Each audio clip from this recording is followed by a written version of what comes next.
ఇది ఇలా ఫ్రై అయిన తర్వాత మనము కుక్ చేసి పెట్టుకున్న రైస్ అంతటిని వేసేసుకోవాలి.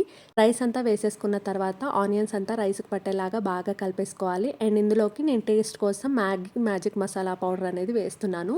సో ఇది ఓన్లీ నూడిల్స్లోకే కాదండి, కర్రీస్ కానీ ఇలా ఫ్రైడ్ రైస్లోకి కానీ వేసుకుంటే చాలా టేస్టీగా ఉంటుందన్నమాట. సో నేనైతే ఒక ప్యాకెట్ యూస్ చేస్తున్నాను 5 రూపీస్ది. సో మీకు కావాలంటే ఇంకొక ప్యాకెట్ ఎక్స్ట్రా కూడా యూస్ చేయొచ్చు. సో మసాలా పౌడర్ వేసుకొని రైస్కి పట్టేలాగా బాగా కలిపేసుకోవాలి. ఇలా కలిపేసుకున్న తర్వాత ఇందులోకి 1/2 టీ స్పూన్ సోయా సాస్ వేసుకుంటున్నాను. సో ఇది పూర్తిగా ఆప్షనల్ మాత్రమే, మీరు కావాలంటే వేసుకోవచ్చు, లేదంటే మసాలా పౌడరే సరిపోతుంది. సోయా సాస్ వేసుకున్న తర్వాత హై ఫ్లేమ్లో ఒక 1 మినిట్ టోస్ట్ చేసుకోవాలి. ఇలా టోస్ట్ చేసుకున్న తర్వాత మనం ఇంతకుముందే రెడీ చేసి పెట్టుకున్న ఎగ్ ఫ్రై అంతా వేసేసుకొని కలిసేలాగా బాగా కలిపేసుకోవాలి. సో మీరు గమనించినట్లయితే నేను సాల్ట్ కానీ కారం కానీ ఎక్కడా కూడా యాడ్ చేయలేదు.